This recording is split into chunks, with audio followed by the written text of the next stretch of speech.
kembali bersama saya Ridwan Daka. Kali ini kita akan pertemuan kelima gitu ya dalam mata kuliah manajemen. Ini merupakan kelanjutan dari mata kuliah sebelumnya, planning gitu ya. Kalau kemarin kita sudah membahas mengenai planning and goal setting, sekarang kita membahas mengenai strategic planning gitu ya. Nah, strategic planning ini kelanjutan dari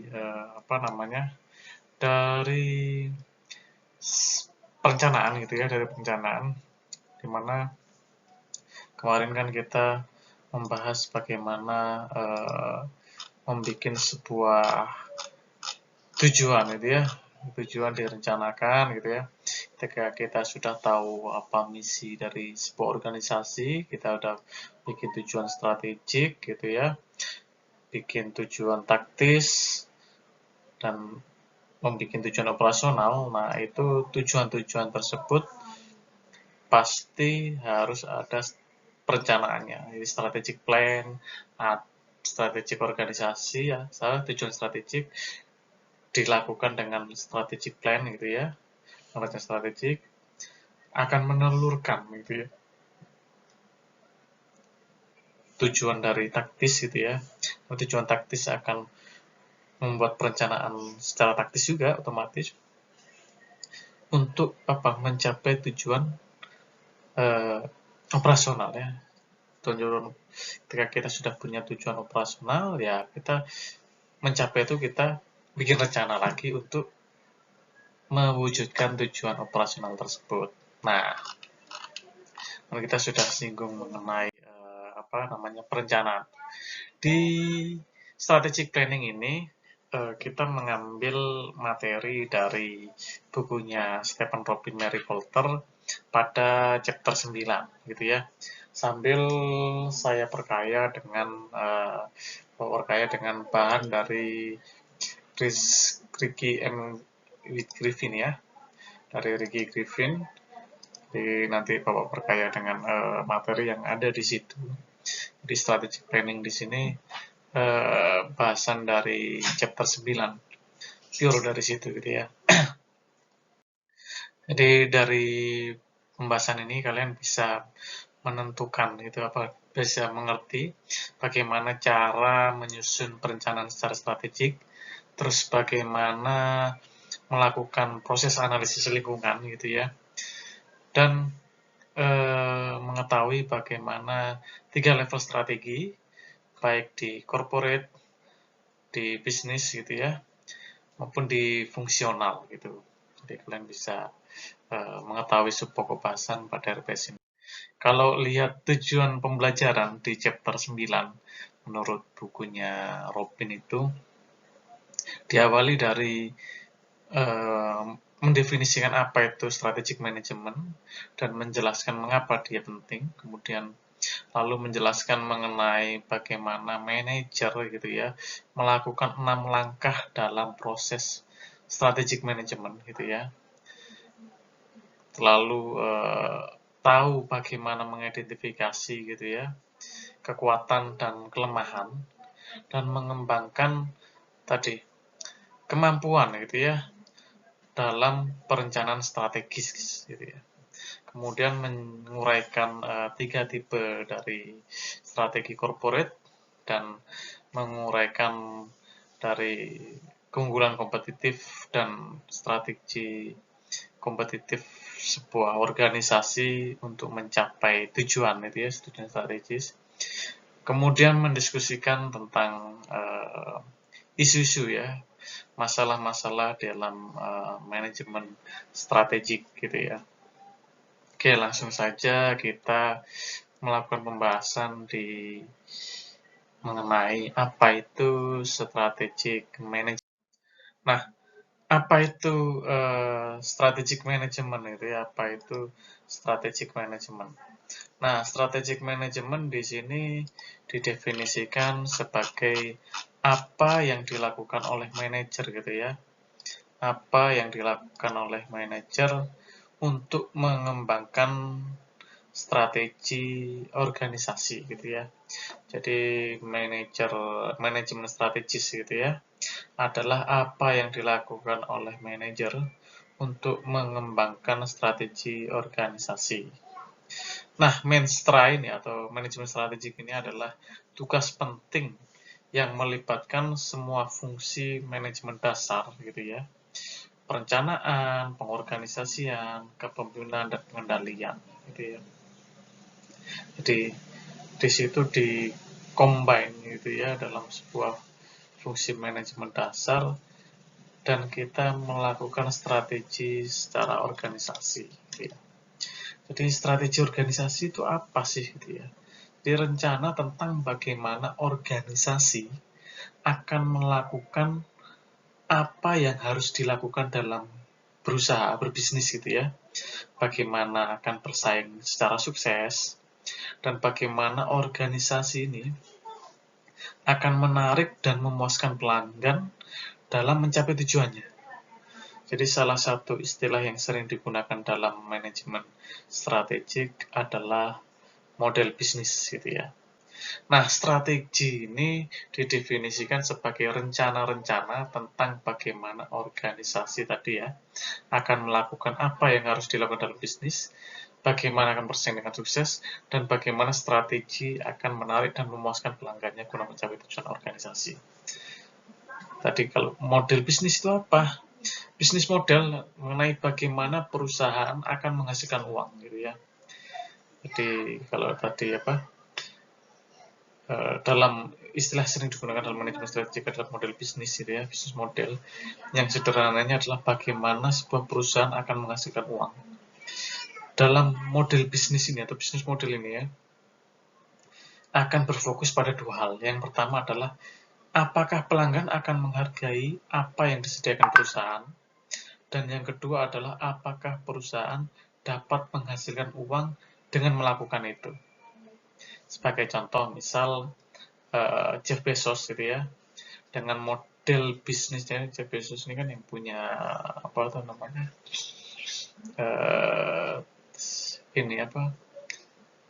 Amazon gitu ya. Dengan dia melakukan model bisnis penjualan buku gitu ya, dengan cara menjual langsung ke konsumen, tidak ke bookstore gitu ya, ke toko buku gitu ya dia gitu. Jadi dia dengan pembelian model bisnis dengan menjual langsung ke konsumen via online gitu ya. Itu contoh bisnis model. Jadi kita mencapai tujuan strategic manajemennya menggunakan bisnis model apa? Oke, direct gitu ya, direct sell to consumer gitu ya. Cara apa? Ya tadi online buying gitu ya. Gitu ya. Jadi itu yang disebut dengan strategic management gitu ya. Nah, mengapa strategi manajemen ini sangat penting? Karena yang pertama punya dampak yang positif terhadap performa kinerja gitu ya. Kemudian membantu manajer memutuskan bagaimana bertindak dalam menghadapi perubahan dan ketidakpastian. Dan yang ketiga, dengan strategi manajemen akan membantu organisasi yang kompleks dan beragam bekerja sama. Jadi, mengapa manajemen strategi itu begitu penting? Ada 3 alasan. Yang paling signifikan memang adalah bahwa manajemen strategik itu dapat membuat perbedaan dalam seberapa baik kinerja organisasi. Dengan kata lain gitu ya, akan tampak bahwa organisasi yang menggunakan manajemen strategik memiliki tingkat kinerja yang lebih tinggi daripada yang tidak gitu ya. Dan fakta itu membuatnya menjadi sangat penting bagi para manajer. Alasan lainnya yang berkaitan dengan strategic management adalah bahwa manajer dalam organisasi dari semua jenis gitu ya, organisasi dan ukurannya akan menghadapi situasi yang terus berubah. Mereka mengatasi ketidakpastian ini dengan menggunakan proses manajemen strategik untuk memeriksa faktor-faktor yang relevan dan memutuskan tindakan yang akan diambil. Dan yang terakhir adalah manajemen strategik penting karena organisasi itu kompleks dan beragam, sehingga setiap bagian perlu bekerja sama untuk mencapai tujuan organisasi. Untuk itu, adanya manajemen strategik itu membantu melakukan hal tersebut, gitu ya. Nah, kalau di bukunya Griffin itu, strategi adalah sebuah rencana komprehensif, gitu ya, untuk mencapai tujuan organisasi. Jadi, manajemen strategik itu pada dasarnya adalah bagaimana cara mendekati sebuah kesempatan dan peluang, gitu ya, dan tantangan berusaha, gitu ya. Untuk itu tadi, proses manajemen yang komprehensif dan berkelanjutan yang bertujuan untuk merumuskan dan menerapkan strategi yang efektif itu disebut manajemen strategik, gitu ya.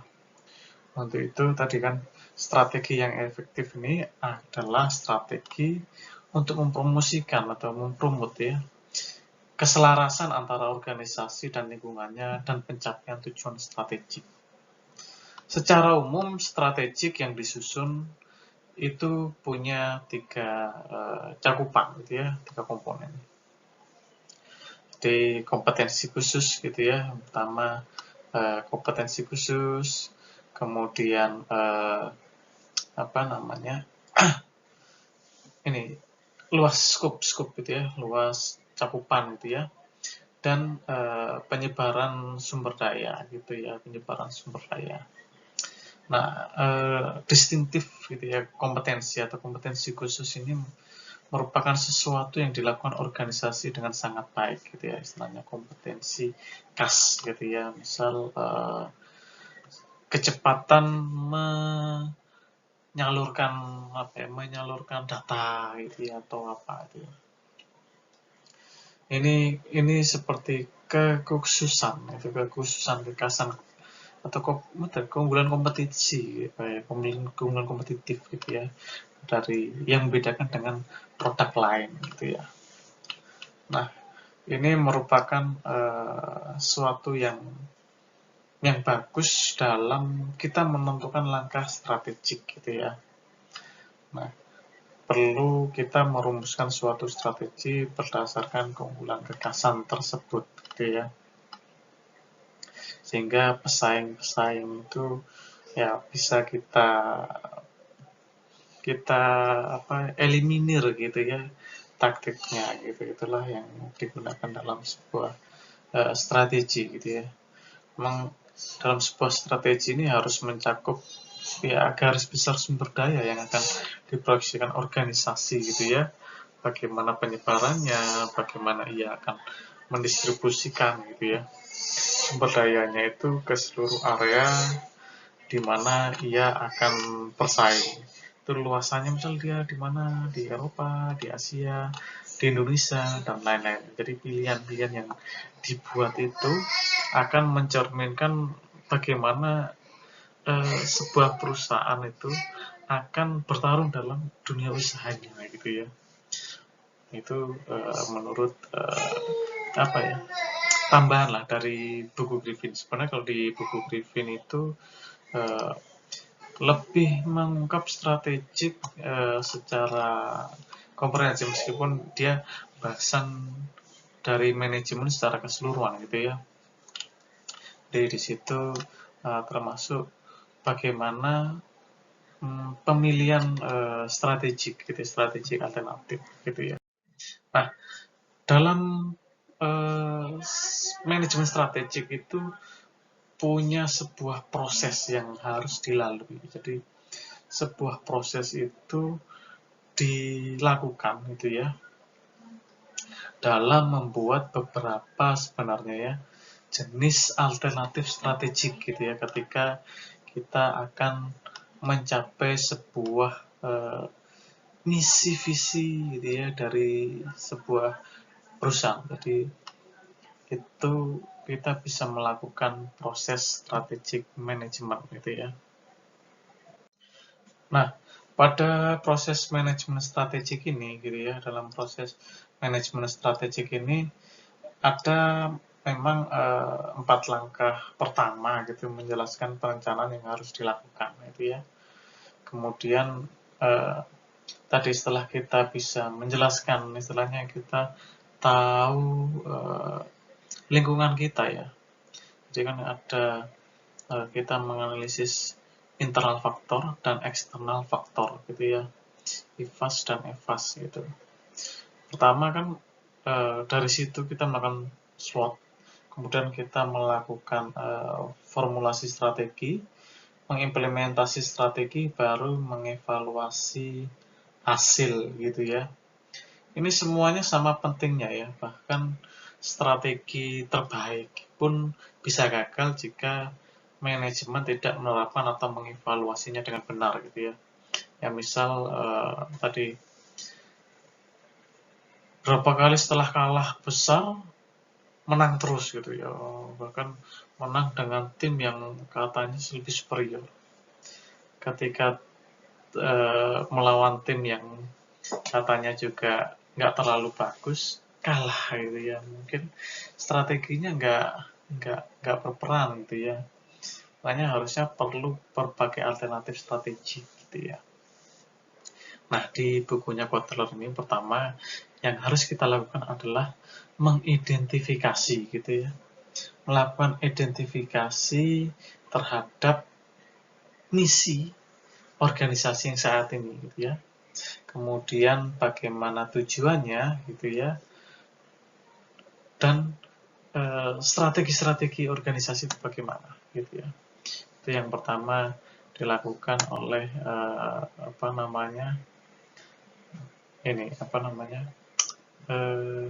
bukunya Kotler gitu ya, dari Kotler. Kemudian dia akan melakukan langkah menganalisis ini internal faktor. Nah, di internal faktor ini apa yang jadi kekuatan gitu ya. Jadi yang dia menganalisis faktor eksternal gitu ya. Dimana faktor eksternal, faktor dari luar organisasinya gitu. Apa saja itu? Jadi kalau di bilangnya di SWOT itu atau TOS gitu ya, atau TOS gitu. Di sini ada threat, ancaman gitu ya, sama peluang gitu ya, opportunity. Jadi ada peluang dan ancaman. TOS atau SWOT analysis. Kemudian kita menganalisis internal. Internal itu ya kekuatan kita dan kelemahan kita gitu ya. Jadi di sini kekuatan dan kelemahan kita itu bagaimana gitu ya. Nah, itu yang disebut SWOT analysis. Jadi SWOT analysis itu kita menganalisis gitu ya. Kita menganalisis faktor internal dan eksternal di lingkungan kita gitu ya. Kita yang mendefinisikan diri, kriteria utama kita. Kekuatan kita apa sih gitu ya. Kemudian kelemahan kita apa gitu. Misal kalau di mana ya, di kampus TAN ya, di kampus TAN. Kekuatannya dosen-dosennya berasal dari Kementerian Keuangan yang mengetahui tidak hanya teori tapi pengalaman gitu ya. Kemudian kelemahannya apa? Mungkin jumlah dosennya kurang gitu ya, atau secara teori dosennya tidak kuat di praktek tapi lemah misal di akademik gitu ya. Di akademik apa di ilmu murni gitu ya, di ilmu murni gitu ya. Jadi kuat di terapan tapi kurang di ilmu murninya. Bisa saja itu terjadi. Kemudian itu tadi kita yang tahu sendiri kekuatan dan kelemahan kita. Selanjutnya kita mendefinisikan menganalisis lingkungan yang ada di luar gitu ya. Kira-kira kalau ini kebetulan kalau STAN itu kan peluang dan ancamannya bisa terjadi misal kalau peluang itu kan hal yang baik gitu ya. Misal kebutuhan tenaga akuntansi sampai tahun sekian masih banyak, jadi masih banyak lah yang kontinuitas usaha itu masih berlangsung ya, keberlanjutan usaha. Ancamannya mungkin kalau kemarin misalnya ada eh, MK mengenai apa ini rencana ini ya, bukan rencana kerja ya, tapi rencana ini Renstra itu rencana strategi dari Kementerian Keuangan ya, yang moratorium pegawai negeri gitu ya, PNS di Kemenkeu. Mungkin jadi ancaman secara peraturan itu ya, atau misal oh akuntansi pemerintah itu boleh dibuka oleh setiap kampus gitu ya, tidak hanya dikuasai oleh STAN misalnya itu bisa juga gitu. Jadi AK itu kan segala dulu STAN itu bisa lulus sudah bisa dapat gelar AK gitu ya. Sekarang kan harus kuliah lagi gitu ya khususan. Dan di semua kampus yang menyelenggarakan bisa memperoleh AK. Kalau STAN malah sekarang STAN tidak bisa menyelenggarakan ini ya, profesi AK ya, tadi ya. Itu bisa jadi itu ancaman itu ya. Ya kalau peluangnya kan tadi kebutuhan tenaga akuntansi masih banyak gitu ya. Kebutuhan penilai dan lain-lain masih banyak. Jadi masih banyak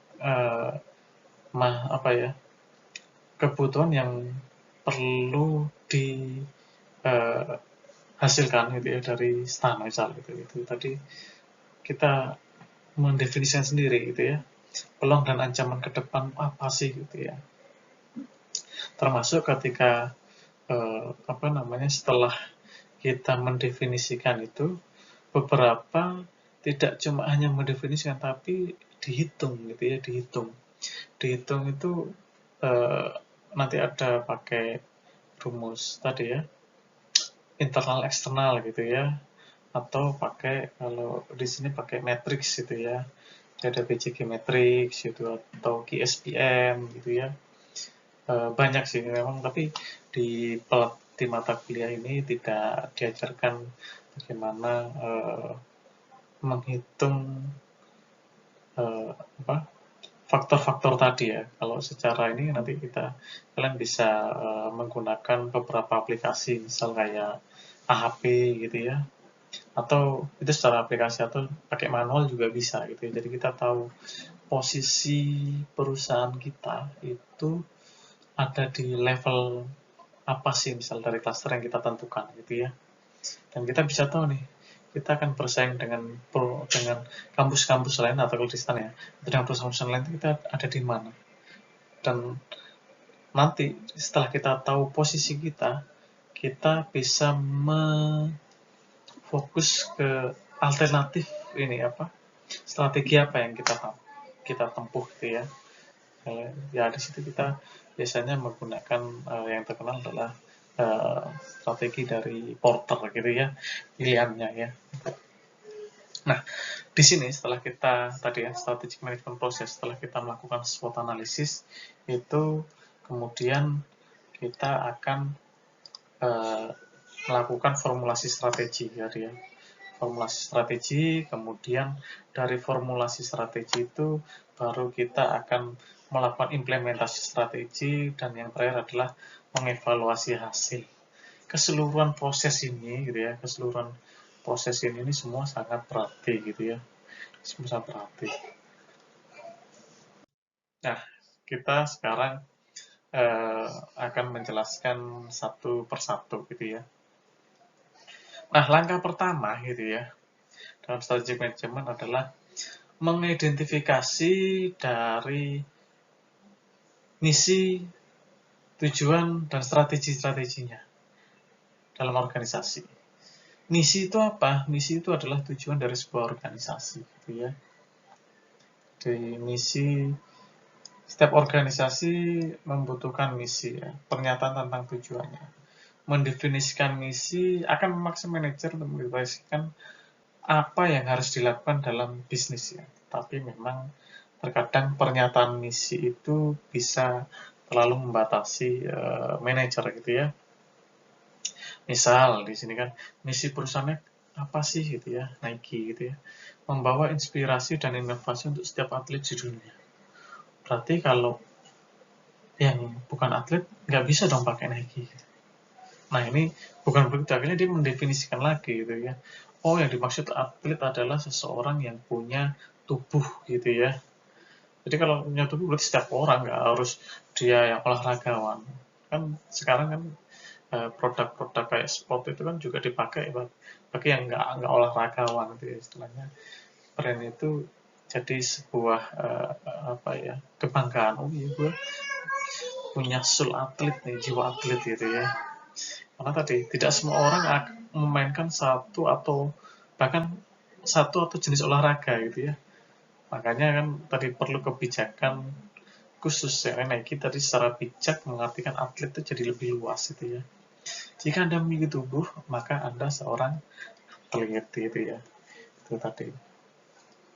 Itu merupakan apa ya? Suatu yang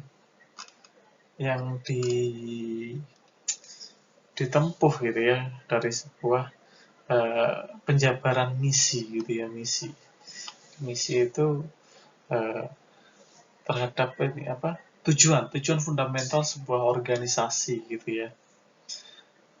Nah setelah itu langkah keduanya gitu ya.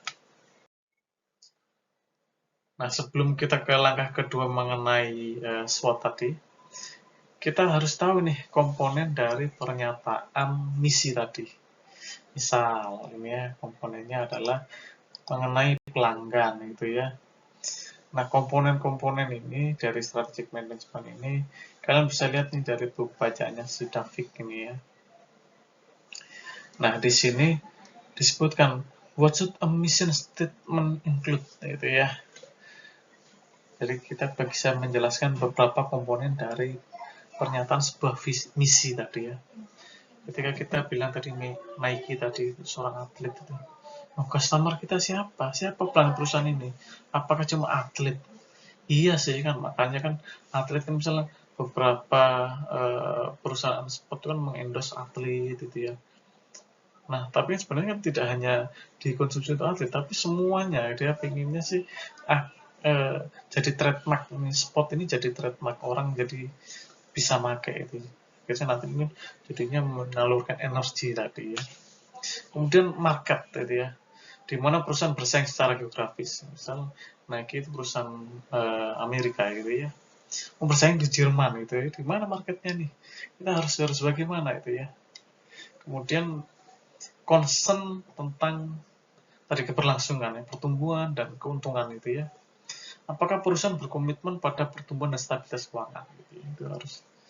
Ini bagaimana gitu ya. Bagaimana how to survive, bagaimana untuk tumbuh dan menghasilkan keuntungan itu ya. Itu perlu itu. Itu eh, dari sebuah misi itu akan menjawab gitu ya. Kan nggak mungkin dalam suatu usaha kita tadi terlalu kaku gitu ya. Dan filosofi, apa keyakinan dasar, nilai dan etika utama sebuah perusahaan ini? Oh ya, memang kita perusahaan sport, perusahaan olahraga gitu ya. Kan nggak mungkin dia akan menyasar ke apa ya, tari gitu ya, kan nggak mungkin ya. Gitu. Jadi memang dia akan mensponsori pasti untuk agenda-agenda olahraga-olahraga gitu ya. Kemudian dia juga concern terhadap public image gitu ya, seberapa tanggap perusahaan terhadap masalah sosial misal dan lingkungan gitu ya. Nah ini kadang faktor-faktor public image kadang juga faktor-faktor politis juga gitu ya. Bagaimana dia misal kita tadi mendukung kampanye anti sara gitu ya. Bahwa kemarin yang kan black matter gitu ya, apa ya itu kan kayaknya jadi produk kayak gitu gitu kan concern juga tuh, bahwa dia menentang misalnya menentang hal rasis gitu ya gitu. Kemudian produk or services, apa produk atau layanan utama perusahaan. Nah ini dia mau apa sih produknya, layanan utamanya apa, teknologi, apakah perusahaan ini menggunakan teknologi secara mutakhir gitu ya, teknologi terkini gitu ya. Kemudian ya kayak tadi kan misal kalau sepatu Nike, wah ini sepatunya bisa bisa melayang gitu, atau dia sepatu plus kaos kaki untuk melindungi bumi kayak gitu.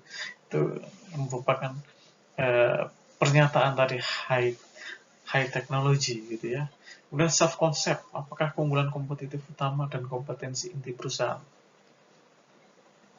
Nah, ini jadi sebuah keunggulan memang. Produk ini terkenal di lari gitu ya, memang di spesialis lari. Tapi tidak menutup kemungkinan di jenis produk lain dia juga bagus gitu ya. Nah, kayak gitu itu. Kemudian concern terhadap pekerja, apakah karyawan merupakan aset berharga atau bagi perusahaan atau enggak. Itu kan meskipun dia kan banyak nih cabangnya, mungkin wah berharga nih bolanya dari sini karena kulitnya dari sini dia menjahit dengan baik, bagus gitu ya. Itu ya merupakan sebuah tadi komponen dari pernyataan misi sebuah perusahaan itu ya, organisasi. Kemudian yang kedua, langkah kedua adalah melakukan analisis eksternal. Ini kita sudah mulai masuk ke SWOT gitu ya.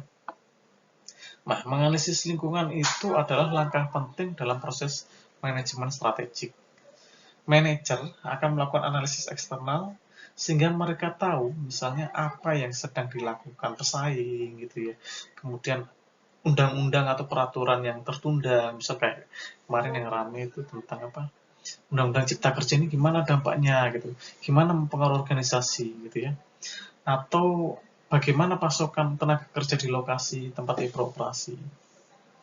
Nah, dalam analisis eksternal ini, manajer harus memeriksa komponen ekonomi, demografi, politik, hukum, sosial-kultural, teknologi, dan global untuk melihat tren dan perubahan.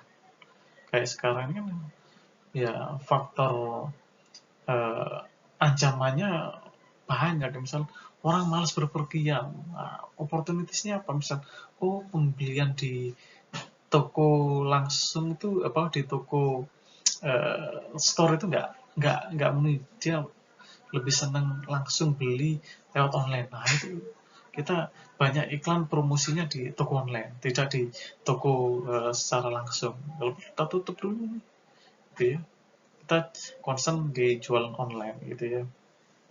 Itu perlu itu sebuah manajer, sehingga dia apa, setelah manajer tadi menganalisis lingkungan, manajer tadi perlu menunjukkan peluang yang dapat dieksploitasi oleh organisasi dan ancaman yang harus dilawan atau apa ya, dicegah olehnya gitu ya. Sehingga tadi kalau peluang itu kan tren positif di lingkungan eksternal, sedangkan ancaman ini adalah tren negatif di lingkungan eksternal gitu ya. Makanya dengan mendefinisikan tadi ya, mendefinisikan faktor eksternal tadi, jadi dia harus memeriksa komponen ekonomi, demografi, sampai kepada tadi global trend dan perubahannya, itu jadi opportunity atau jadi ancaman gitu ya. Apalagi terkait pesaing itu. Siapa aja sih yang itu kita ada peluang di toko online, tapi ancaman siapa nih yang pesaing-pesaing di toko online juga, misalnya gitu. Itu jadi perlu seorang manajer tadi melakukan analisis eksternal ya, sehingga mereka tahu nih ya perubahan-perubahan pesaing, peraturan dan lain-lainnya gitu ya. Nah, yang ketiga adalah melakukan analisis internal gitu ya. Nah, analisis internal ini gitu ya, itu merupakan apa ya, dalam organisasi gitu ya. Jadi ketika kita menganalisis internal, kita memberikan informasi penting mengenai sumber daya dan kemampuan khusus di organisasi itu. Sumber daya organisasi, gitu ya, resource aset organisasi yang digunakan untuk mengembangkan, memproduksi dan mengirimkan produk kepada pelanggan, gitu ya. Ini adalah aset ya, asetnya keuangan, fisik, manusia, dan tadi aset yang nggak berwujud. Nah, resource ini tadi kan digunakan untuk mengembangkan, memproduksi, dan mengirimkan produk ke pelanggan. Nah, istilahnya apa ya? Apa yang dimiliki organisasi itu resources itu ya. Di sisi lain, kemudian ada kapabilitas. Apa yang kapabilitas? yaitu keahlian ya atau keterampilan dan kemampuan dalam melakukan aktivitas kerja yang dibutuhkan dalam bisnis gitu ya, dalam bisnis. Bagaimana organisasi itu melakukan pekerjaannya. Gitu. Ini kapabilitasnya apa sih? Gitu ya. Kemampuannya apa sih? Keahliannya apa? Kemudian kita tadi menganalisis core kompetensi kita apa. Kemampuan penciptaan nilai ini ya, utama di organisasi ini. Kompetensi inti gitu ya.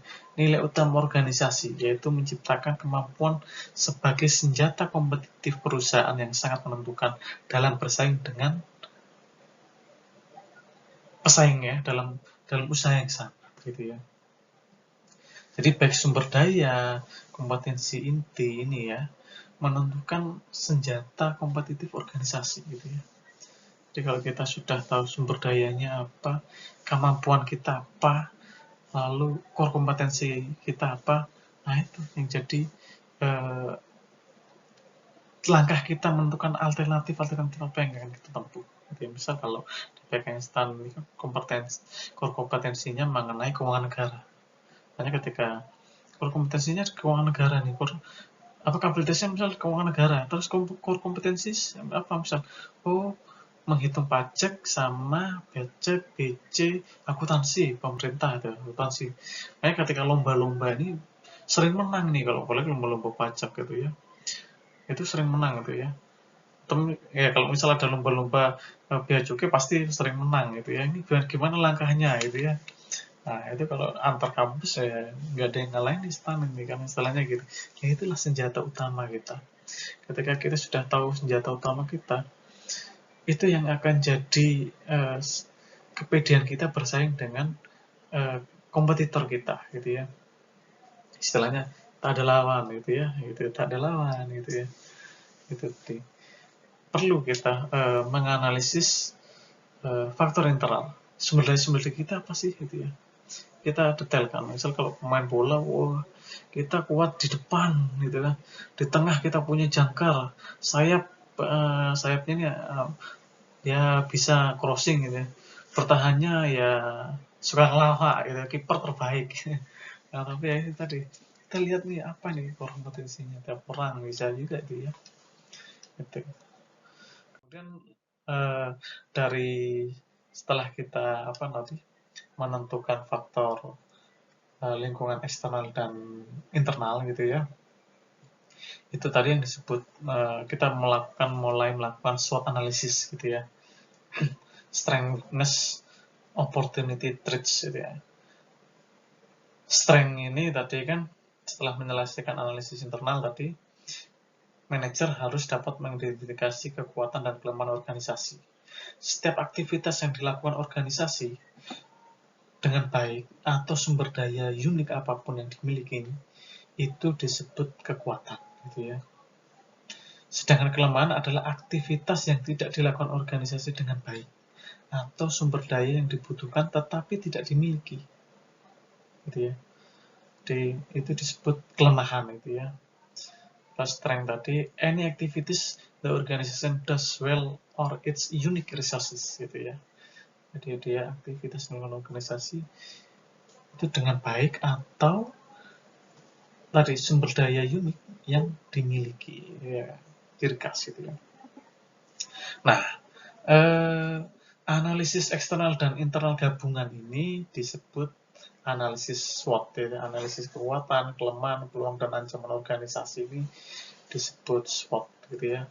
SWOT analysis adalah analysis of the organization, strength, weaknesses, opportunities, and threat gitu ya. Jadi merupakan analisis gabungan gitu ya. Setelah menyelesaikan analisis SWOT gitu ya, manajer bersiap untuk merumuskan strategi yang tepat, yaitu strategi yang memanfaatkan kekuatan gitu ya, strength, dan peluang eksternal organisasi. Kemudian tadi dia menyangga atau melindungi organisasi dari ancaman threat ya eksternal atau mengoreksi gitu ya kelemahan kritis, weaknesses gitu ya, itu tadi. Setelah kita tadi menyelesaikan analisis SWOT, jadi manajer harus merumuskan strategi yang tepat untuk tadi memanfaatkan kekuatan dan peluang dari eksternal organisasi, kemudian tadi melindungi organisasi dari ancaman eksternal, dan tadi mengkoreksi ya, review kelemahan-kelemahan kritis tadi, apa yang harus dilakukan. Nah, setelah melakukan SWOT analysis tadi kan identifying, terus mendeskripsikan faktor internal dan eksternal, melakukan SWOT analysis. Yang keempat adalah memformulasikan strategi gitu ya. Ada 3 tipe strategi yang diambil oleh manajer gitu ya. Pertama strategi corporate gitu ya, perusahaan, lalu strategi kompetitif gitu ya, dan strategi fungsional gitu ya. Setiap saat manajer merumuskan strategi, mereka harus mempertimbangkan realitas lingkungan eksternal dan sumber daya dan kapabilitasnya yang tersedia untuk merancang strategi yang akan membantu organisasi mencapai tujuannya. Nah, 3 tipe strategi nanti akan dijelaskan kemudian gitu ya. Ini kita jelaskan mengenai langkahnya, step 4. Kemudian step 5 adalah mengimplementasikan strategi. Jadi sebuah strategi dirumuskan memang harus diimplementasikan. Tidak peduli seberapa efektif organisasi telah merencanakan strateginya, kinerja akan terganggu jika strategi itu tidak diterapkan dengan benar, gitu ya. Jadi kalau kayak MU gitu, begitu bagusnya pemain-pemainnya gitu ya, kalau tidak diimplementasikan gitu ya, strategi yang disusun oleh manajer Ole gitu ya, itu tadi akan terganggu. Misal yang tengah misal pemainnya Pogba gitu ya, dia nggak bisa menjalankan perannya seperti yang diminta pelatihnya, itu pasti akan kelihatan dia akan kelihatan strategi itu nggak implemented ya. Makanya diganti, ada strategi, ada diganti, misal pemainnya misal Fred, terus tadi Van der Beek gitu ya. Nah, itu bisa jadi gitu ya. Nah, itu makanya implementasi itu penting gitu ya. Kemudian step ke-6 adalah mengevaluasi hasil gitu ya. Langkah terakhir dalam proses manajemen strategi adalah mengevaluasi hasil. Seberapa efektif strategi dalam membantu organisasi mencapai tujuannya, itu jadi tanda tanya. Efektif nggak? Dan perlu penyusunan apa yang diperlukan gitu ya. Apakah ada perlu yang disesuaikan? Nah, itu kita mengevaluasi hasil gitu ya. Itu penting. Jadi langkah ke-6-nya itu. Jadi tadi kalau kita ulang dari awal, kita mengidentifikasi misi, tujuan, dan strategi dari organisasi, kemudian kita melakukan analisis eksternal dan internal, melakukan SWOT, lalu melakukan formulasi strategi, lalu mengimplementasikan strategi, dan yang keenam adalah mengevaluasi hasil dari tadi strategi yang kita pilih, formulasi strategi yang kita pilih. Nah, tadi kan di bahasan mengenai formulating strategi, langkah keempat itu kan ada 3 tipe strategi yang dapat dipilih manajer dalam memformulasikan, gitu ya. Corporate strategi ada.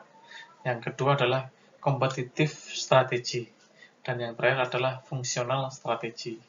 Nah, di sini kita bisa melihat nih, dari 3 jenis itu kan ada bisa kita lihat dari manajer tingkat atas gitu ya, dia akan bertanggung jawab terhadap strategi perusahaan itu ya, di strategi perusahaan tadi, corporate tadi ya. Kemudian manajer tingkat menengah, dia akan menggunakan strategi kompetitif gitu ya. Ini ada SBU, Strategic Business Unit 1. Dan manajer tingkat bawah, dia akan bertanggung jawab terhadap strategi fungsional. Ya, di bagian ini kita akan melihat dari strategi perusahaan, gitu ya.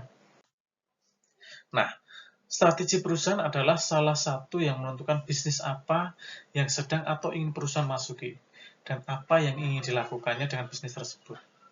Ini didasarkan pada misi dan tujuan organisasi dan peran yang akan dimainkan oleh setiap unit bisnis organisasi.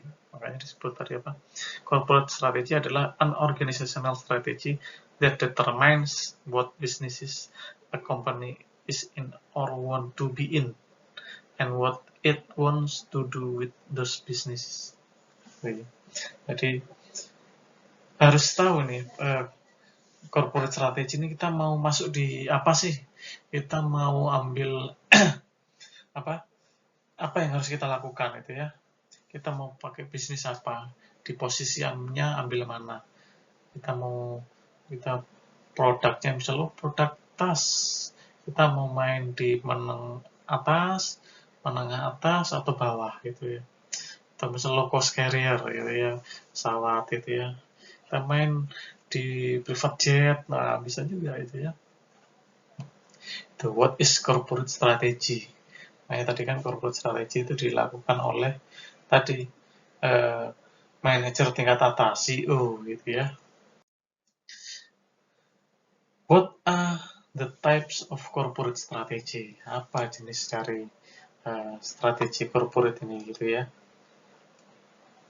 Nah, organisasi tumbuh dengan menggunakan konsentrasi, integrasi vertikal, integrasi horizontal, atau diversifikasi. Jadi kalau lihat growth strategi perusahaan yang digunakan ketika sebuah organisasi ingin memperluas jumlah pasar yang dilayani atau produk yang ditawarkan, baik melalui bisnisnya saat ini atau melalui bisnis baru gitu ya.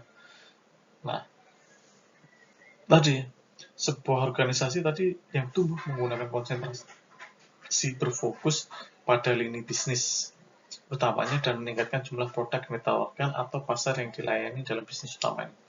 Sebuah perusahaan mungkin memilih untuk tumbuh dengan integrasi vertikal, baik ke belakang, ke depan, atau keduanya, gitu ya. Dalam integrasi vertikal ke belakang, misalnya, organisasi menjadi pemasok sendiri sehingga dapat mengontrol inputnya. Dalam integrasi horizontal, tadi misalnya bawah samping ya, perusahaan tumbuh dengan menggabungkan dengan pesaing, gitu ya.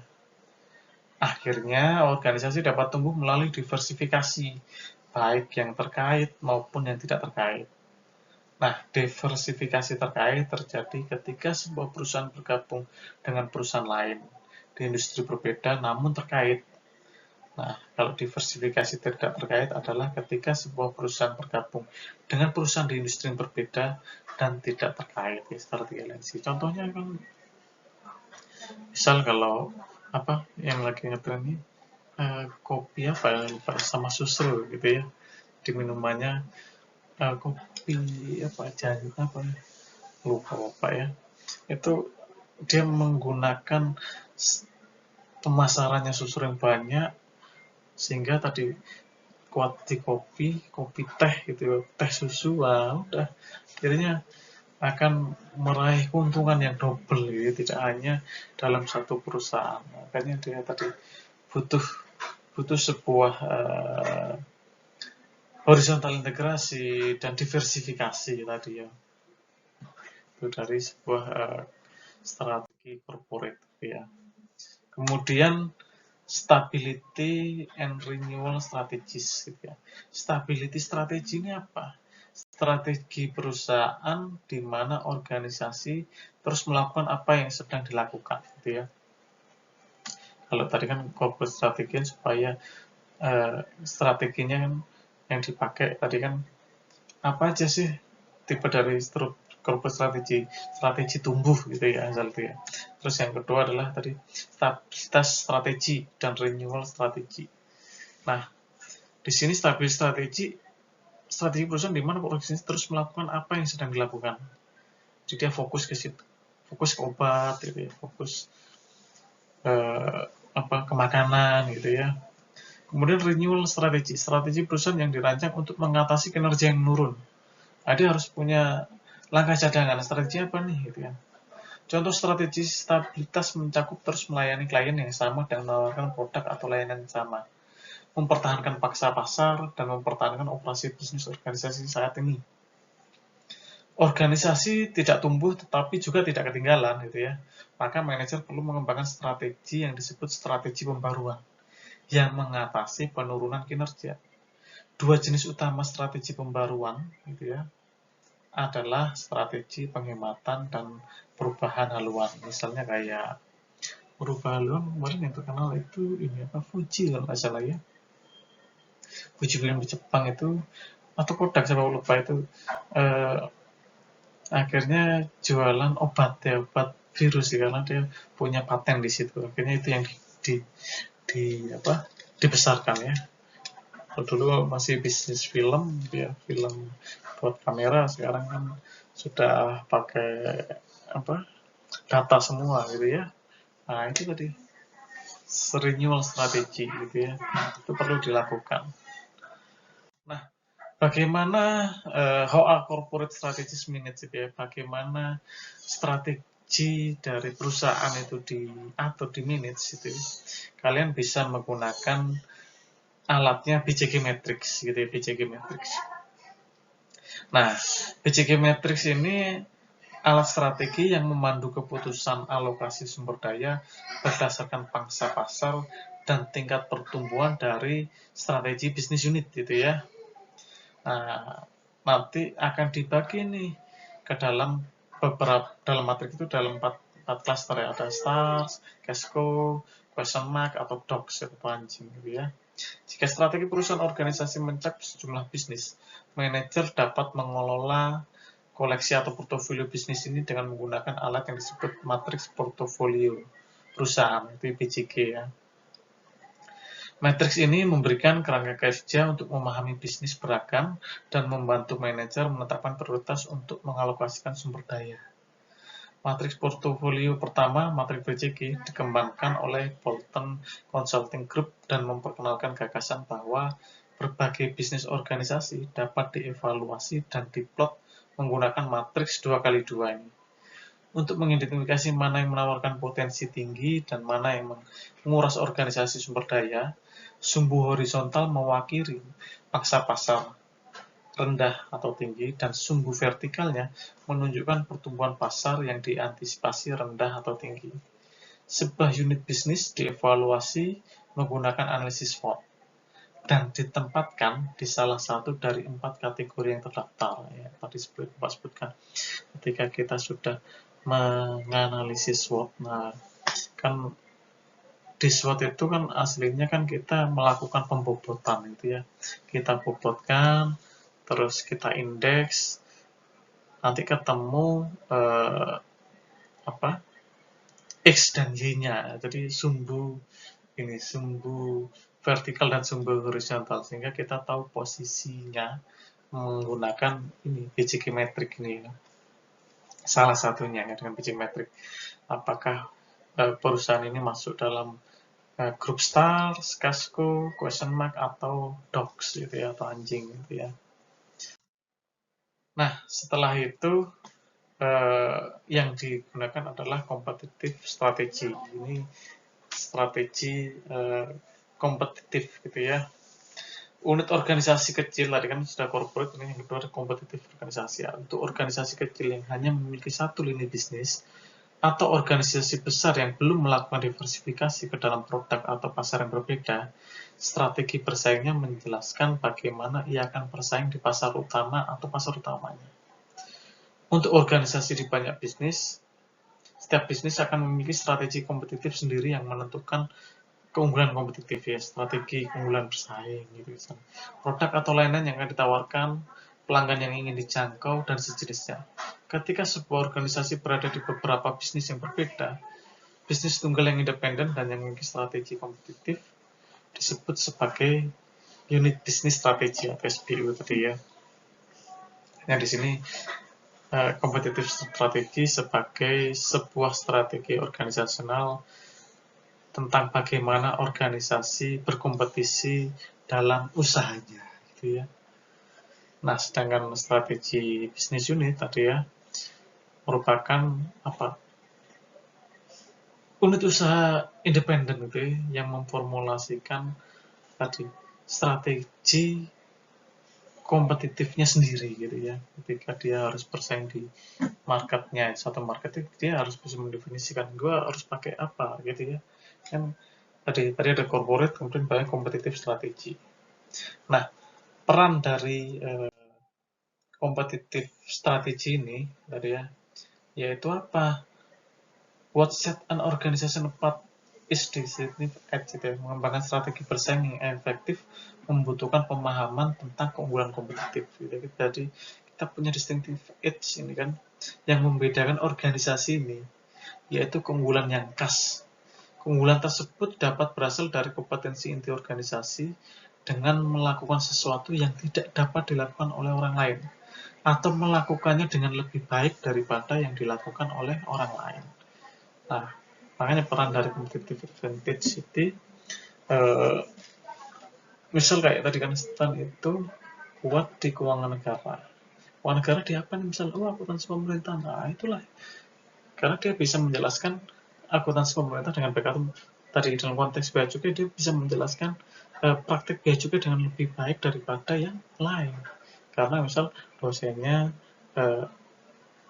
merupakan tidak hanya kuat di teori tapi juga secara praktek dia merupakan tadi punya pengalaman sekian lama di bea cukai gitu ya. Jadi kita bisa menjelaskan kekasan kita gitu di Steven Edge gitu.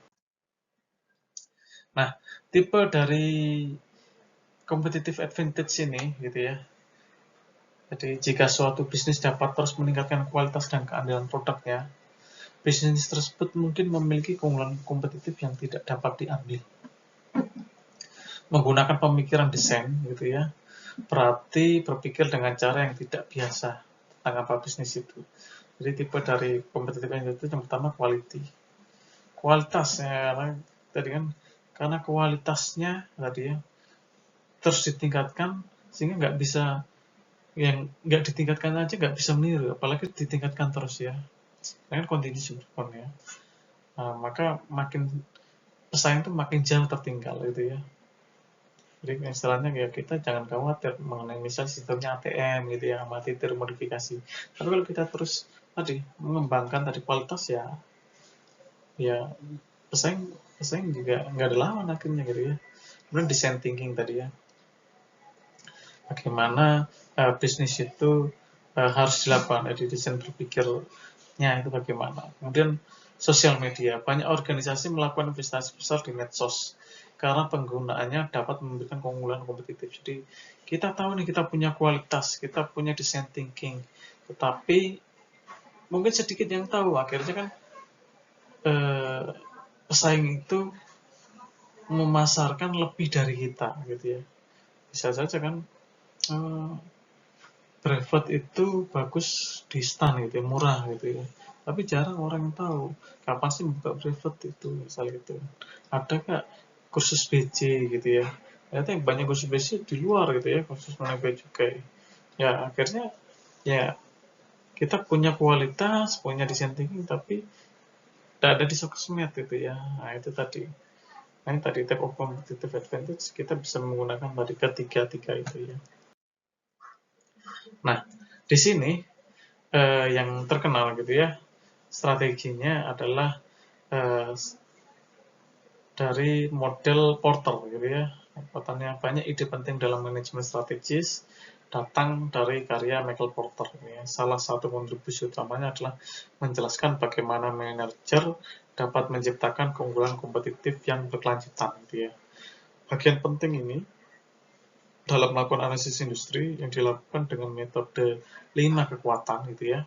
Dalam industri, dalam menentukan aturan persaingan bersama-sama, 5 kekuatan ini menentukan daya tarik dan profitabilitas industri yang dinilai manajer dengan menggunakan 5 faktor yang terdaftar gitu ya. Nah, tadi di kekuatan model Porter ini nanti kita bisa memilih nih strategi kompetitifnya apa. Yang pertama pasti kita tahu nih ancaman dari new entrants gitu ya. Kemudian wah ini ada ancaman baru nih, pesaing baru gitu ya. Kemudian ada ancaman tentang product substitutes gitu ya. Gimana kita menawarkan kekuatan kepada buyers, pada supplier gitu ya. Kemudian pada rival yang sekarang itu gimana, itu kekuatan ini kita harus menganalisis satu-satu nih. Nah, setelah itu kita bisa memilih nih kompetitif strateginya. Kita bisa memilih, misal kita akan menggunakan cost leadership, kita akan memilih diferensiasi gitu ya, atau kita akan fokus gitu, strategi fokus ini. Atau kita stuck in the middle gitu ya. Ketika sebuah organisasi bersaing atas dasar memiliki biaya terendah gitu ya, biaya atau pengeluaran bukan harga di industri gitu ya, maka tadi usaha itu akan mengikuti strategi kemudian biaya, cost leadership strategi, karena dia apa?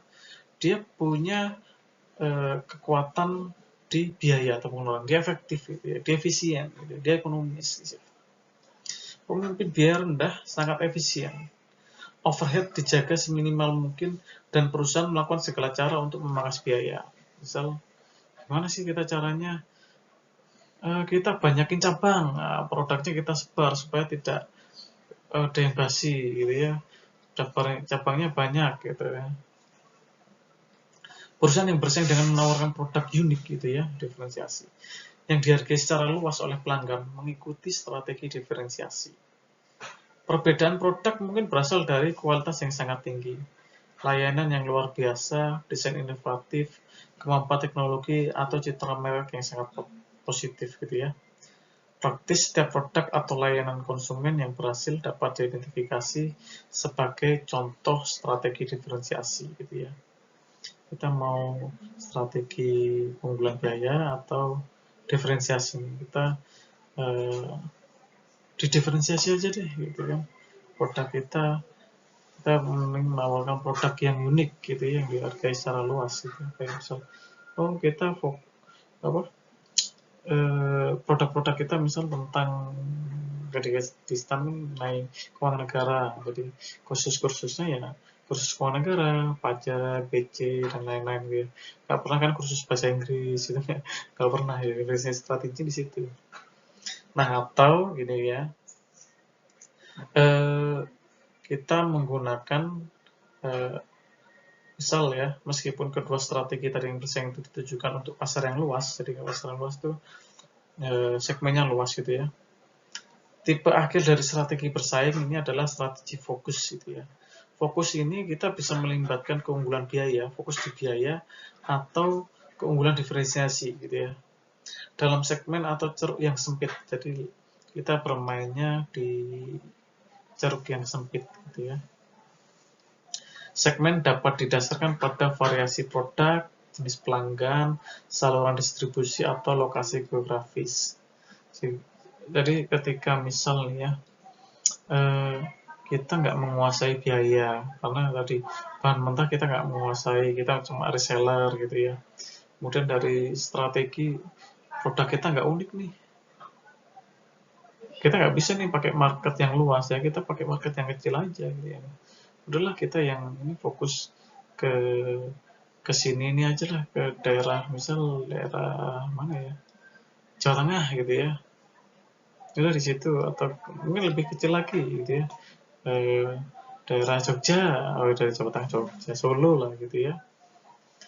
Nah, kita lebih ke situ, atau kita mau diferensiasi strategi, kita produk unik tapi yang ya fokus buat di kita aja, misal kayak model inilah kursus bimbel gitu ya, kursus bimbel misal, bimbelnya kita bimbel ke mahasiswa STAN aja gitu ya, nggak usah ya, itu diferensiasi produknya di situ tuh.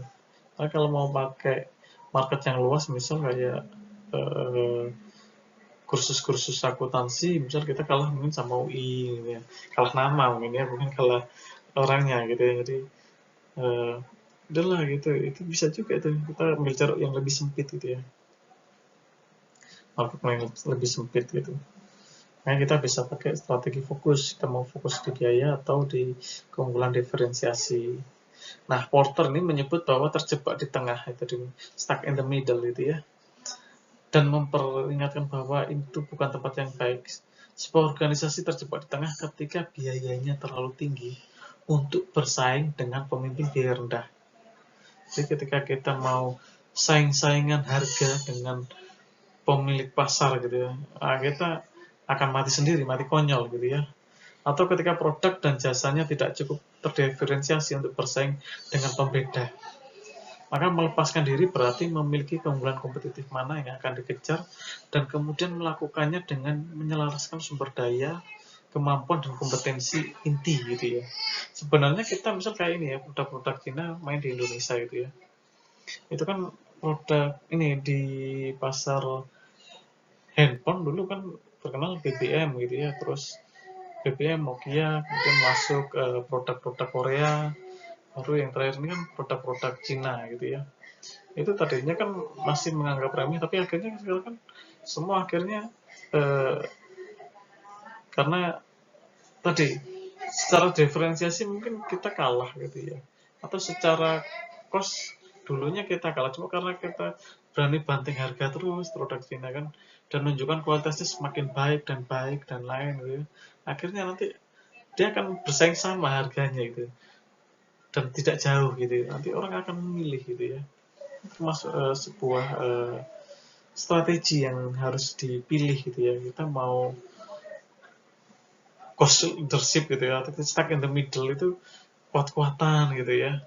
Ini kadang ketika akhirnya tadi dia yang tadinya menguasai pasar, dia cost leadershipnya bagus, dia menguasai apa aja. Kalau misalnya kayak Samsung kan dia menguasai CPU, layar, akhirnya dia bermain juga di bawah gitu ya, main di bawah juga gitu ya, supaya ceruknya tadi nggak hilang juga. Jadi ada ceruk menengah dia dapat, ceruk atas dia dapat, ceruk bawah jadi dia juga dapat juga gitu ya, main gitu. Kalau dulu kan awalnya kalau produk-produk Cina kan dia nggak ambil market atas, tapi market bawah gitu ya, menengah bawah, apa bawah dulu terus setelah menengah. Sekarang sudah ada produk yang high end gitu ya, pas flagship gitu ya. Ini juga ditiru juga nih untuk mobil itu ya, mobil eh, dulu produk Cina kan gagal masuk gitu ya, kalah produk Jepang. Produk Amerika, Eropa juga ya yang brandnya bagus doang gitu ya, masih masih bertahan gitu ya. Nah sekarang produk Cina sudah mulai mulai punya nama ya, tinggal gimana maintain pakai strategi ala handphone gitu ya. Jadi ketika stuck in the middle ya itu yang dipakai. Kemudian tadi ada setelah tadi corporate, kompetitif, nah ini yang bawah, fungsional strategi gitu ya.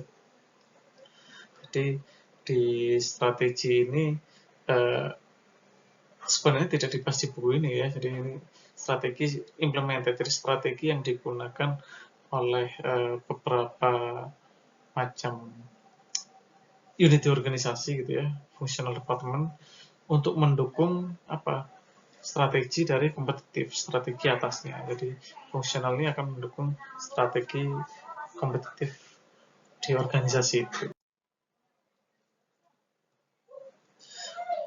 Nah, kemudian the need for strategic leadership. Nah, ini sering ada kebutuhan terhadap strategik kepemimpinan gitu ya. Kemampuan untuk mengantisipasi, membayangkan, menjaga fleksibilitas, berpikir secara strategis dan bekerja dengan orang lain dalam organisasi untuk memulai perubahan yang akan menciptakan masa depan yang layak dan berharga bagi organisasi.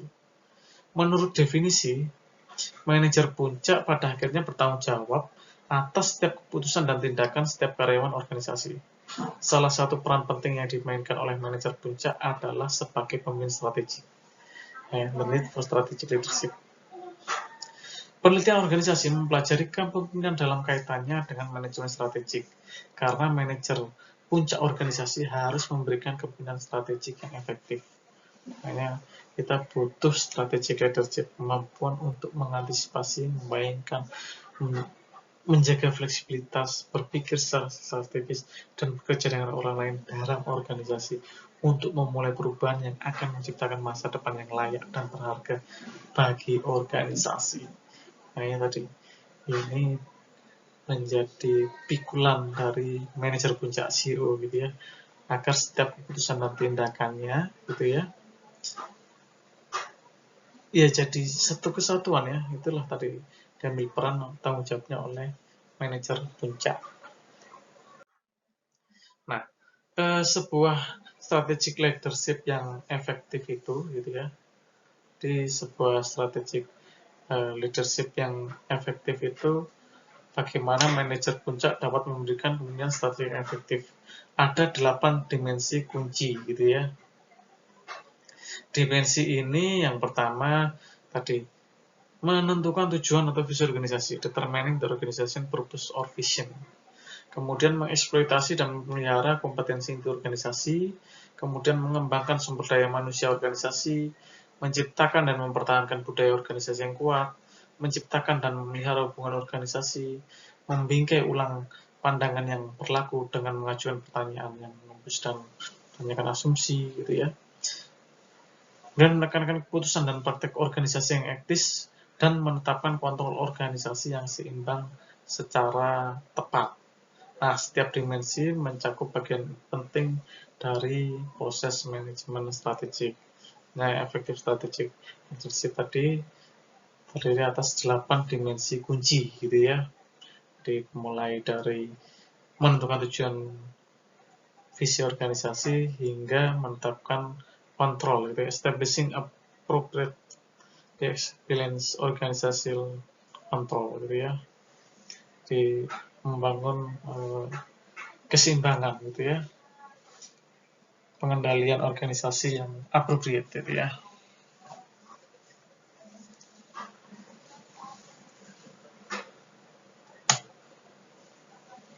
Oke, kemudian tadi kan ada strategic leadership, ada juga strategic flexibility, jadi kebutuhan terhadap strategic flexibility. Jadi kemampuan untuk mengenali gitu ya perubahan utama gitu ya. Jadi secara cepat terhadap sumber daya. Jadi fleksibilitas strategi adalah kemampuan untuk mengenali perubahan eksternal yang utama, kemudian untuk mengikat sumber daya dengan cepat, dan untuk mengenali ketika keputusan strategi tidak berhasil atau salah. Mengingat lingkungan yang sangat tidak pasti yang dihadapi para manajer saat ini, fleksibilitas strategi tampaknya mutlak diperlukan gitu ya. Jadi kita harus lihat nih, oh dia tidak berhasil nih ya, strategi ini tidak berhasil gitu ya, makanya harus ada langkah strateginya apa gitu ya, tidak tepat nih, maka ya harus ada yang membangun gitu ya, ada yang membangun, jadi ada kemampuan mengenali gitu ya, mengenali sehingga secara cepat sumber daya itu dapat kita putuskan bila strategi itu tidak berhasil gitu ya. Nah, untuk mengembangkan strategi flexibility ini tadi ada 8 langkah gitu ya. Kalau kita lihat dari karyanya DOS gitu ya, tentang menanamkan agilitas strategik ya, agenda untuk mempercepat pembaruan model bisnis. Kalian bisa baca ya di bukunya DOS dan Kosonen gitu ya. Bisa baca di situ. Ini ada 8 teknik gitu ya. Pertama, mendorong persatuan kepemimpinan itu ya, dengan memastikan semua orang memiliki pandangan yang sama. Kemudian menjaga sumber daya tetap mengalir dan memindahkan itu ya sesuai keadaan gitu ya. Kemudian memiliki pola pikir gitu ya yang benar untuk mengeksplorasi dan memahami masalah dan tantangan. Dan yang keempat, mengetahui apa yang terjadi dengan strategi yang saat ini digunakan dengan memantau dan mengukur hasilnya. Kemudian yang kelima, mendorong karyawan untuk terbuka tentang mengungkapkan dan berbagi hal negatif dan berbagi informasi hal yang negatif gitu ya. Kemudian yang keenam adalah mendapatkan ide dan perspektif baru dari luar organisasi. Yang ketujuh, memiliki banyak alternatif saat membuat keputusan strategis. Dan yang ke-8 yang utama adalah belajar dari kesalahan. Jadi mengembangkan fleksibilitas strategi ada 8. Yang terakhir adalah tadi belajar dari kesalahan. Kalau kesalahan ini, kita harus belajar gimana nih gitu ya. Ternyata dalam masa pandemi COVID ini kita nggak bisa langsung full ketika PSBB dicabut, kita langsung full. Ternyata ketika lonjakan naik gara-gara kita ikut juga terlibat, makanya akhirnya di stop lagi, kita akhirnya nggak bisa menjual produk-produk yang kita hasilkan. Akhirnya tadi kita harus belajar dari kesalahan. Nah, kemudian gitu ya, di sini kita belajar bagaimana strategi organisasi itu penting ya dalam lingkungan hari ini. Ini kita harus belajar strategi e-bisnis gitu ya, kemudian customer service strategi, dan inovasi strategi gitu ya.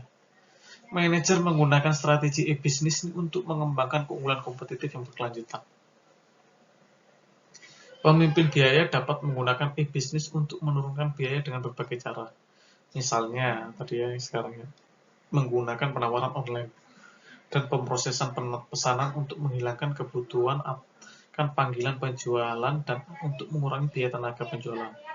Dapat menggunakan sistem kontrol inventaris berbasis web yang mengurangi biaya simpan, atau mungkin menggunakan pengujian online dan evaluasi pelamar kerja. Jadi kalau sekarang kan pakai bisnis strategi, misal produknya belum ada atau masih diproduksi tapi mengadakan pre-sale. Wah, ternyata animonya besar, kita baru produksi lagi, nanti kita pre-sale lagi, padahal produknya lagi dibikin. Berapa sih? Animonya banyak. Wah, nanti sale lagi, dapat kasih promo apa lagi gitu ya. Itu penting itu. Seorang pembeda perlu menawarkan produk atau layanan yang dianggap dan dihargai oleh pelanggan sebagai unik gitu ya. Misalnya bisnis mungkin menggunakan sistem pengetahuan berbasis internet untuk mempersingkat waktu respon pelanggan, memberikan respon online yang cepat untuk permintaan layanan, atau mengotomatiskan sistem pembelian dan pembayaran sehingga pelanggan memiliki laporan status terperinci dan riwayat pembelian. Akhirnya, karena fokus menargetkan segmen pasar yang sempit dengan produk yang disesuaikan, mungkin menyediakan ruang obrolan gitu ya, atau papan diskusi bagi pelanggan. Nah, ini kita baru sampai ke customer service strategi. Nah, untuk berinteraksi dengan orang lain, mungkin minat sama, merancang situs web yang khusus ya, menargetkan kelompok tertentu dengan menit tertentu, kita perlu melakukan fungsi kantor standar seperti tadi. Kita perlunya sistem komunikasi pelanggan yang efektif ini ya. Customer service strategi. Program strategi layanan pelanggan yang penting. Manajer harus tahu apa yang terjadi dengan pelanggan. Mereka perlu mencari tahu apa yang disukai dan tidak disukai pelanggan. Hanya kan kadang kan ketika kita setelah beli ada tanda bintangnya kenapa dikasih 4 itu kita cari tahu. Interaksi mereka dengan karyawan hingga pengalaman mereka dengan produk atau layanan sebenarnya penting untuk memberitahu pelanggan ya. Nah ini apa? Dapat mempengaruhi keputusan pembelian di masa mendatang. Dan yang terakhir tadi budaya organisasi gitu ya. Penting untuk menyediakan layanan pelanggan yang sangat baik ini biasanya mengharuskan karyawan dilatih untuk memberikan layanan pelanggan yang luar biasa. Strategi inovasi tidak perlu berfokus hanya pada produk terobosan yang radikal. Mereka dapat mencakup penerapan teknologi yang ada untuk penggunaan baru, dan organisasi telah berhasil menggunakan kedua pendekatan ini. Baik tadi organisasi customer service, budaya organisasi dengan organisasi teknologi tadi ya. Jenis strategi inovasi apa yang dibutuhkan organisasi dalam lingkungan saat ini. Strategi tersebut harus mencerminkan filosofi inovasi gitu, yang dibentuk oleh dua putusan strategi, penekanan inovasi dan waktu inovasi. Organisasi yang pertama kali menghadirkan inovasi produk ke pasar atau menggunakan inovasi proses baru tersebut adalah penggerak pertama gitu ya. Ketika dia menjadi penggerak pertama, memiliki keuntungan dan kerugian sebenarnya strategi tersebut, seperti misal ketika orang pertama kali 5G didengungkan malah produknya bukan dari Samsung gitu ya, mungkin produk Cina Huawei gitu ya, atau bahkan misal kayak iPhone gitu kan, dia masih dari segi kamera dia kan masih kalah dengan produk-produk lain, itu udah pixelnya paling jernih gitu ya. Itu kadang yang jadi keuntungan dan kerugian kadang gitu ya. Makanya dari inovasi strategi ini penting juga ya, apalagi yang sekarang ini kan bukan inovasinya sebenarnya kalau dulu Samsung kenal fast charging dengan wireless charging gitu ya. Kayak semua ngikuti, bahkan sekarang wireless charging ternyata banyak kelemahan misalnya gitu ya. Nah itu perlu masih cepat pakai kabel lah gitu, itu masih perlu kita lakukan inovasi strategi gitu ya.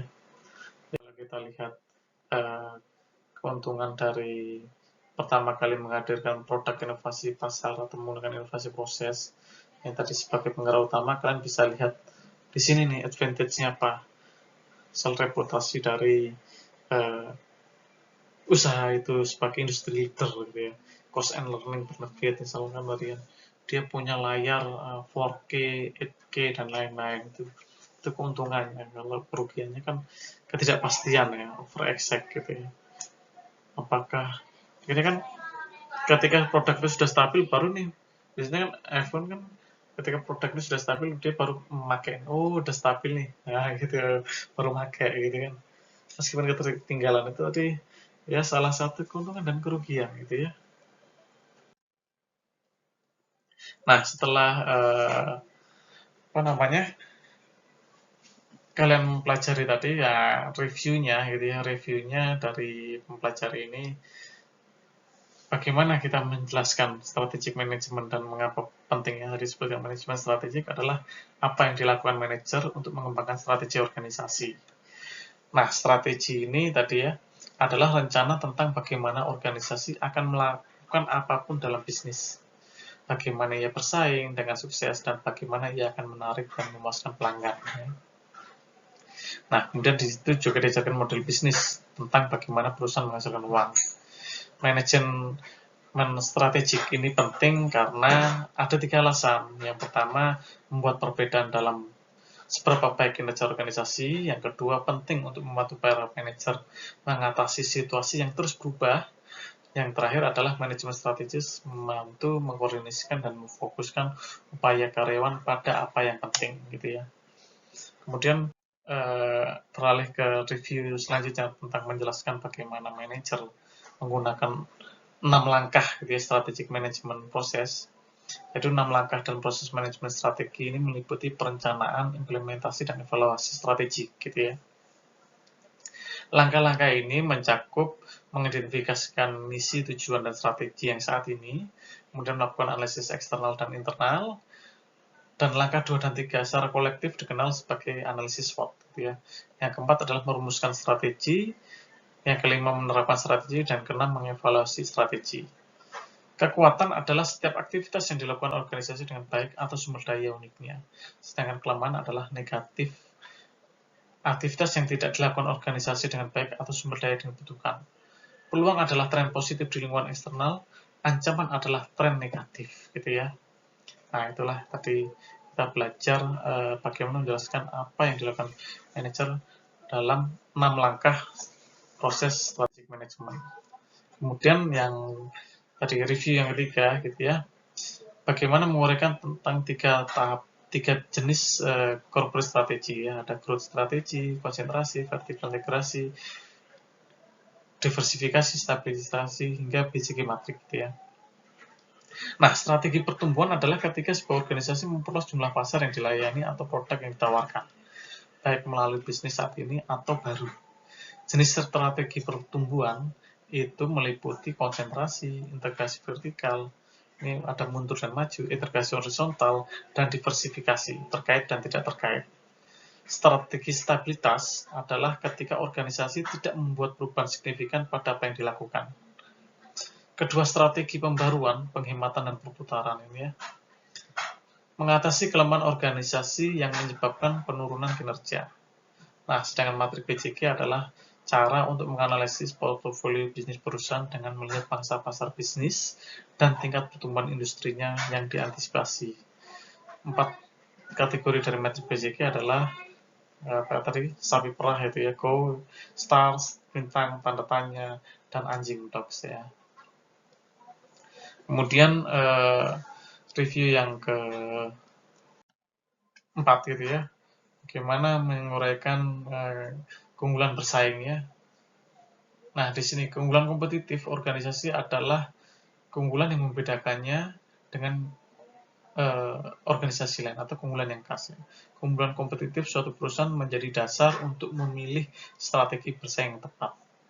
Model 5 kekuatan Porter menilai 5 kekuatan kompetitif yang menentukan aturan persaingan dalam sebuah industri. Kita harus melihat ancaman pendatang baru, ancaman pengganti gitu ya, produk pengganti ya, daya tawar pembeli, daya tawar pemasok, dan persaingan saat ini gitu ya. Nah, kita bisa memakai 3 strategi kompetitif Porter.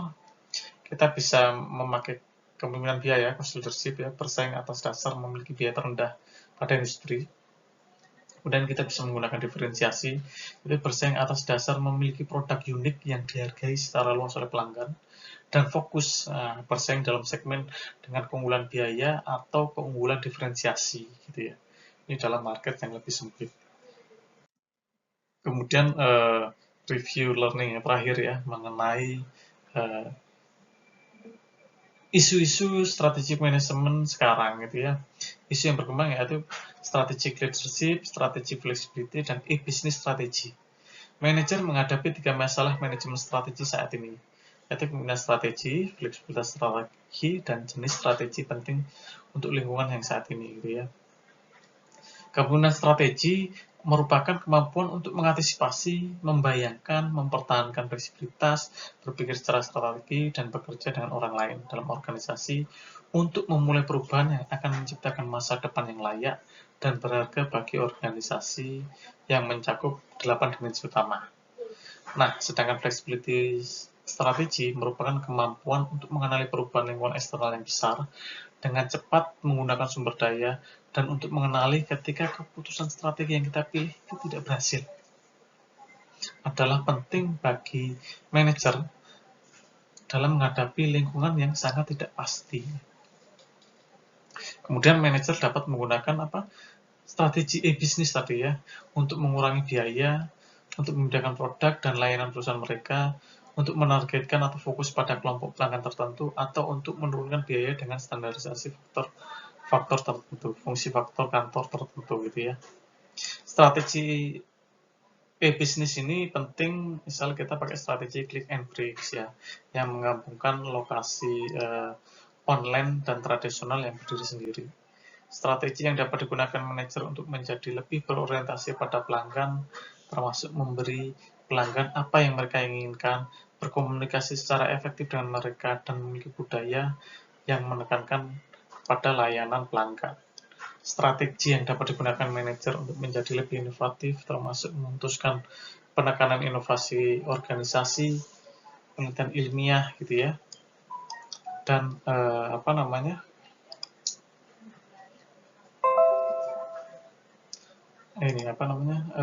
dan mengembangkan profesi gitu ya. Waktu inovasinya ini bisa menjadi penggerak utama atau jadi pengikut gitu ya. Kalau kita pakai tadi business strategi kan berarti ada selain terhadap strategi e-bisnis juga layanan pelanggan maupun inovasi produksi gitu ya. Nah, itu tadi mengenai manajemen strategik. Memang banyak yang tidak diajarkan terkait misal bagaimana sih cara menghitungnya. Nah, itu nanti jadi pengayaan kita gitu ya. Nanti Bapak akan ajarkan. Terima kasih. Apabila ada yang masih ditanyakan, silakan kalian tanya gitu ya. Kita akan diskusi di forum diskusi kita di pertemuan ini. Sampai jumpa di pertemuan selanjutnya.